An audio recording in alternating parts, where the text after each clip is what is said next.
Sayın Devlet Excellencies, heads of state and government, His Excellency the Secretary General, esteemed delegation members, let me greet you all with most heartfelt feelings and with kind regards.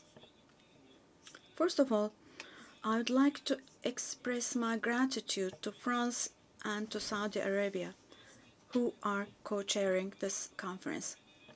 I congratulate all the countries that have decided to recognize the state of Palestine for honoring the voice of justice and of conscience. I hope that this step, along with the initiatives to be undertaken in the coming period, will accelerate the implementation of a two-state solution. In our region, an unprecedented catastrophe has been unfolding for nearly 2 years now under the Israeli government's heavy and inhumane attacks. The massacre and brutality in Gaza continues with all its intensity. Since it is true that anyone who has a conscience cannot possibly accept this or remain silent vis-à-vis all this, the Netanyahu government is trying to make sure the following. Their goal is to make the establishment of a Palestinian state impossible and to force the Palestinian people to emigrate as much as possible.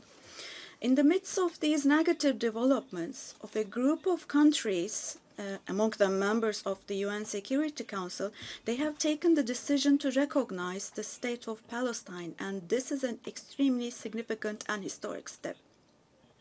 Now, we wholeheartedly wish we could see Palestinian President Mr. Abbas to be able to speak in this conference here today.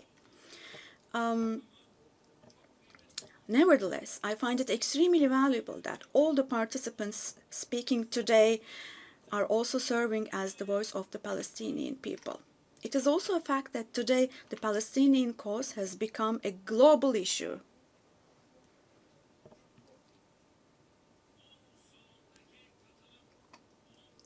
The participation in this hall today is the most important proof of this. In Europe, in Asia, the Americas, and Africa, we are witnessing people chanting "Free Palestine" on the streets, on social media, or in the press more than ever before now. This contradiction should not escape anyone's attention, including my friends here.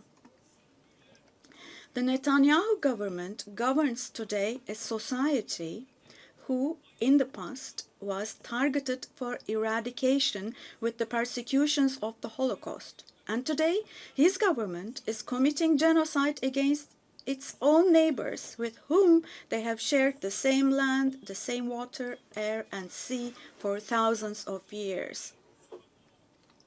Standing up against this oppression is not only a legal duty of the international community, but also a moral responsibility. The international community must stop expansionism in the West Bank, also the fait accompli in East Jerusalem, and the attempts to spread instability in the region. Otherwise, we cannot possibly talk about the presence of an international order or talk about defending universal values. The goal of deepening occupation and annexation policies is clear. The goal is to kill the vision of a two-state solution, to leave no ground for the state of Palestine to survive, to exile the Palestinian people, and to implement their expansionist ambitions by fueling instability in the region. Now, this cannot be allowed. At this conference today, I hope that the countries that have shown the courage to recognize the state of Palestine will follow through on this historic stance with determined, concrete, and deterrent steps. It is now necessary to declare a ceasefire, ensure unhindered access to humanitarian aid to Gaza, and for Israel to withdraw its forces from Gaza.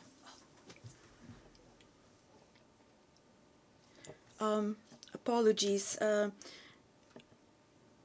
I cannot hear the president. I lost his voice. Apologies, ladies and gentlemen. This is the interpreter speaking. I cannot hear the president. His voice is gone. His voice is gone. We cannot hear him. Me and my colleague, we cannot hear the president. Apologies for this, but we're having a technical glitch here. We cannot hear the president. We stopped being able to hear him. His voice is gone completely.